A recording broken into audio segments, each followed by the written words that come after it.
Good day, sir. We are the Group 4 reporters, and the topic that we are going to discuss now is all about tax evasion.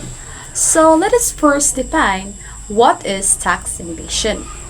Tax evasion is an illegal activity in which a person or entity deliberately avoids paying a true tax liability.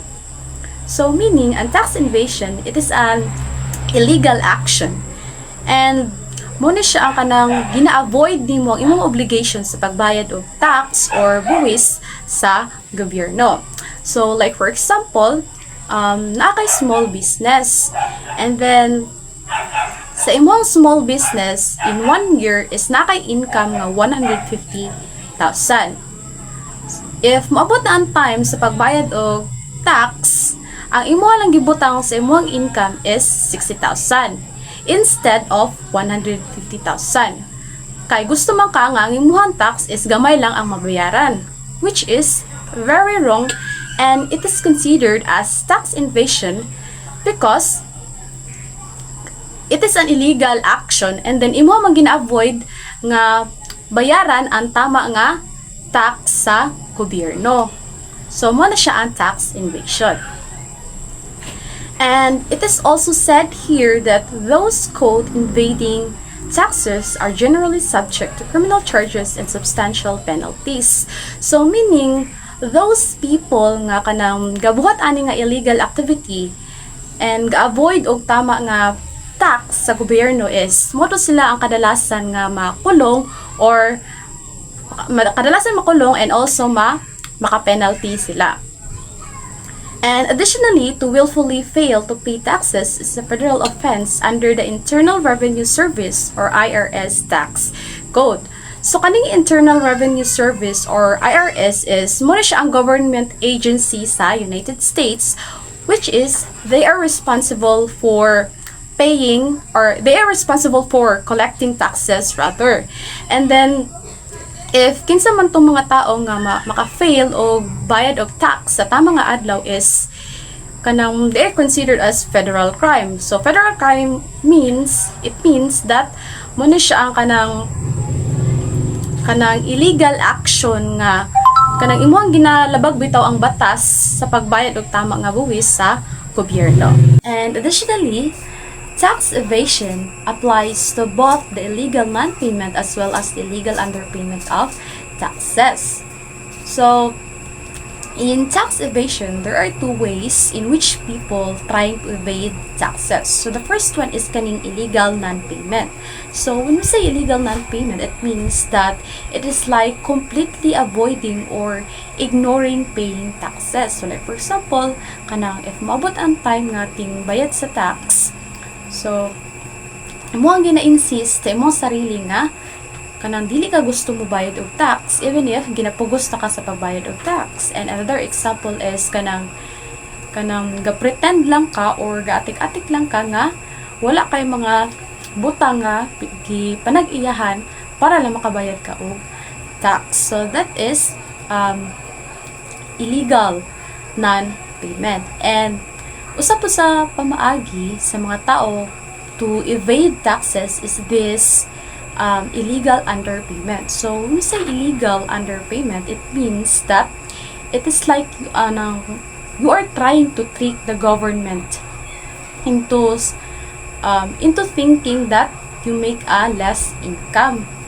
So, like for example, kanang as I have said earlier that kanang in your small business sa isa ka tuig maka-earn ka og 100 sa isa ka tuig maka-earn kag income na 150,000.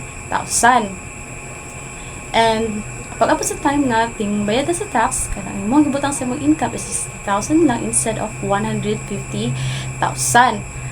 So it is kanang illegal underpayment. It's because ang imong manggi tago kung pila lang to ang imong na-earn nga income sa imong isa ka tuig.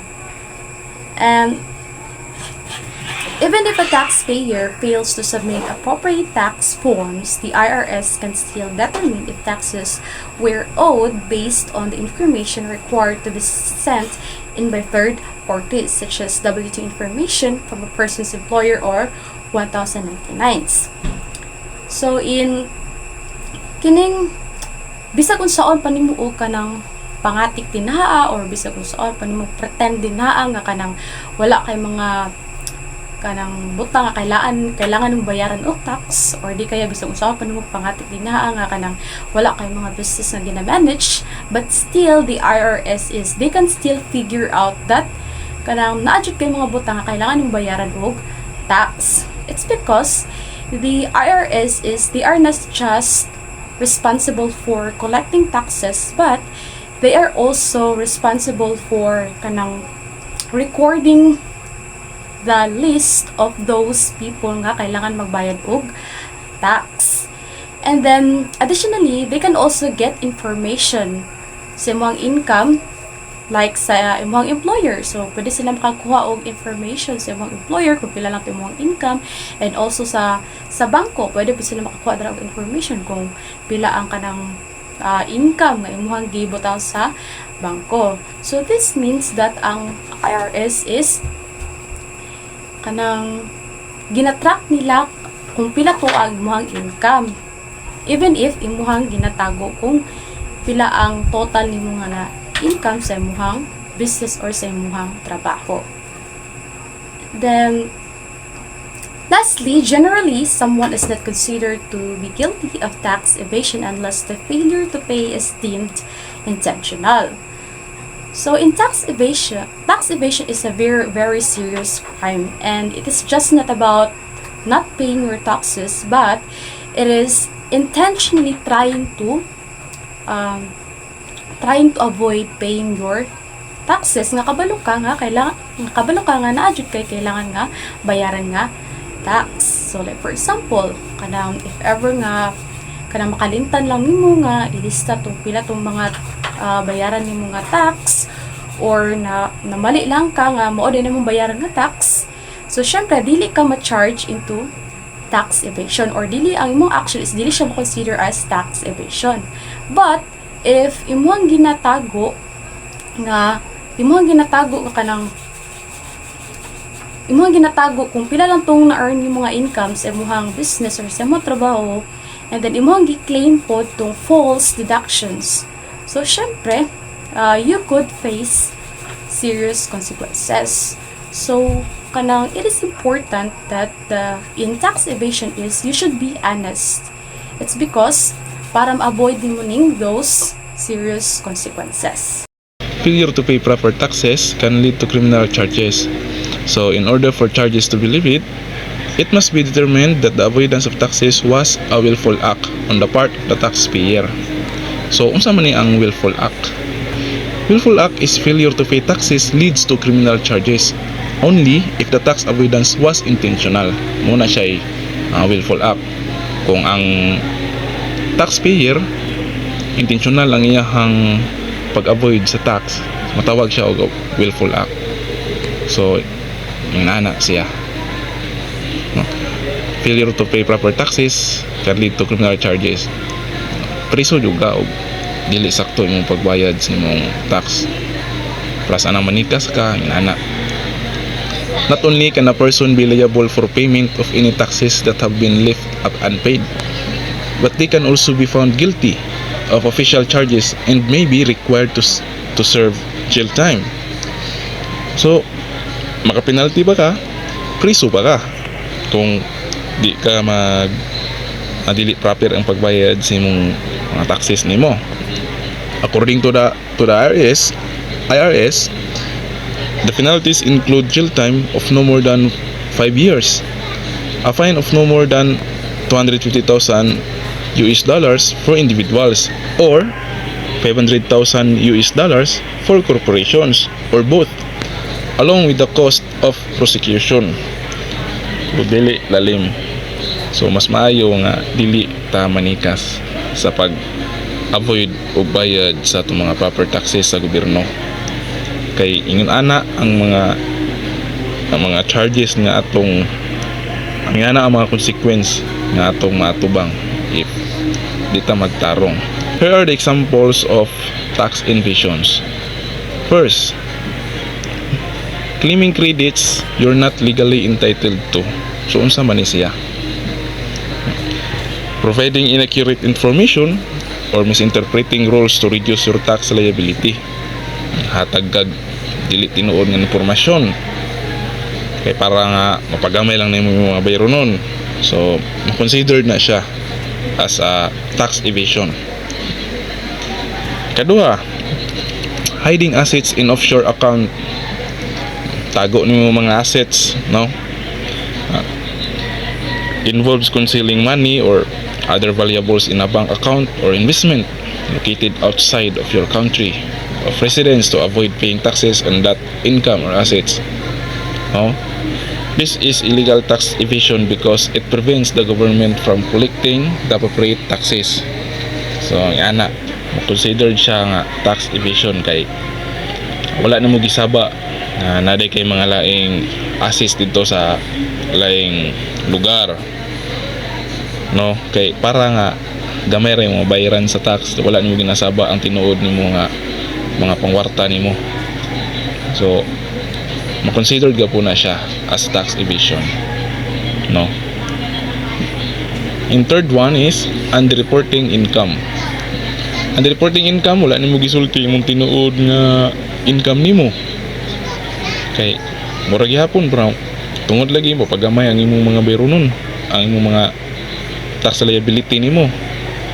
So bawal ga po na siya nga pag masakpan ka, naga po na siya fines, makapriso, then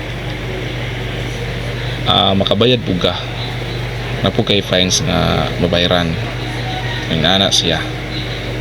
And kaupat, using shell corporations.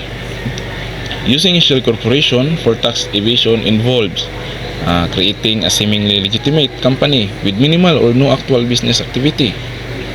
So in ana, this shell corporation is then used to hide income or assets. So ginagamit ninyo para nga matago lang ninyo ang income or yung mga assets ninyo. So same as example gani ano, kay para nga gamay rin yung mabayaran nga buwis. So dili gyud po na siya pwede. Makabayad gyud mo ana og penalties o mga usap pang mga fines dia ug makapriso gyud na siya. How does the IRS tax invaders? So ang IRS or Internal Revenue Service kay mao na siya ang ahensya sa government nga naga-monitor or naga-imbestiga sa mga tao nga nagdikay sa pagbayad sa buwis or sa tax. Number 1, the IRS Criminal Investigations Division investigates alleged violations of the Internal Revenue Code by following strict guidelines. So, sa pag-imbestiga sa mga posibleng pagkanang nagalapas sa CID, ang mga taga CID nga nagatanaw sila sa mga possible nga kalapasan sa Internal Revenue Code or kanang balaod sa buwis. Ang mga investigador mosunod og mga strikto nga mga palisiya og mga pamaagi sa pagtan-aw kung naabay krimen nga nahitabo. Number 2, investigations can be initiated based on information from within the IRS such as when a revenue agent suspect fraud. Ang mga taga-IRS kay magmonitor sa tax records. Magbuhat sila investigations kung tahay kung ang isa ka negosyo kay sobra kayo iyahang kita nga gi-report pero ang iyahang kanang mga documents or mga resibo kay walay klaro. So mao na sila ang imbestigahan na sa mga taga-IRS. Next is number 3 is during a preliminary investigation, it is determined if there is enough evidence to proceed with the criminal investigations. Diri kay mag-investigate sila ng mga business owner kay kung wala ba jud nagabayad og tax. Number 4, special agents use various techniques like interviewing witnesses, conducting surveillance, and obtaining records to gather evidence during an investigation. So mao ni sila ang mag-conduct sila og kanang interview sa mga witness sa kalihukan sa negosyo.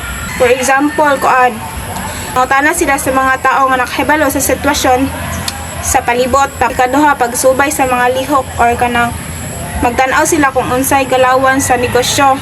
Ikatulo, pagkuha og mga documents or manguha sila sa mga records sama sa bank statements, mga resibo, ug uban pang mga papeles nga makahatag og ebidensya. Number 5, if the evidence supports criminal activity, the case may be referred for prosecution.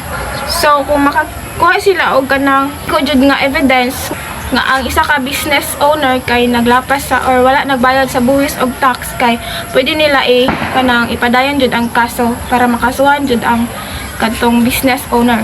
Number 6, however, at each review level, it can be decided that the evidence is not enough to pursue criminal charges leading to the investigation not being prosecuted.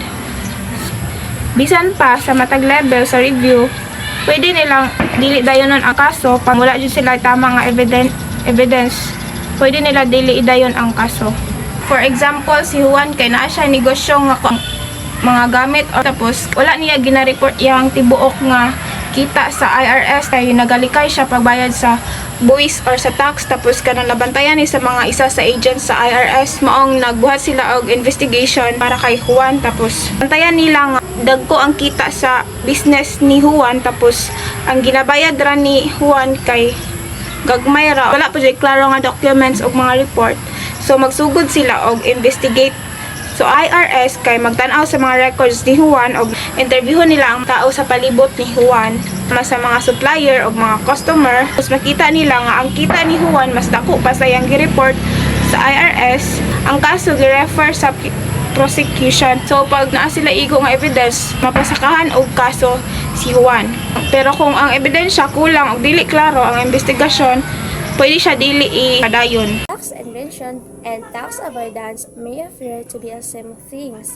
However, they are entirely different acts. So, when we say tax inventions, so this requires the use of illegal method to avoid paying property taxes that are rightfully owned. So, this includes deliberate deductions or hiding assets to reduce tax liability. For example, si Ana. So, si Ana is nasa bakery and then naiyahang bakery is kanang kusog, but tanang na-worry siya about sa iyahang taxes. So, naka-decide siya nga half lang sa iyang income ang iyahang ibayad sa iyahang taxes. And then, ang sobra is iyahan na. But, kabalo siya nga mali to and illegal to iyahang gibuhat. Pero, kay tungod na taasan man siya sa tax, mao to nga iyahan na lang na siyang gibuhat. And then, she also forgetting to report some of the cash payment she received. So, si Ana is naga-committing siya for tax evasion. And, gitago niya ang iyahang income to avoid paying her fair share of taxes.